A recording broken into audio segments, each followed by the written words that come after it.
బయట వాన పడుతున్నప్పుడు కొంచెం స్పైసీగా అండ్ ట్యాంగీగా ఉన్నది ఏమైనా తినాలనిపిస్తూ ఉంటుంది కదా.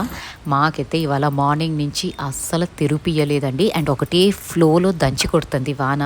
And I think I'm slowly getting use to Bombay climate అండి. ఇక్కడ వానలు ఆగవు, నాన్ స్టాప్ అట్లా పడుతూనే ఉంటాయి. 1-2 months you have to deal with it.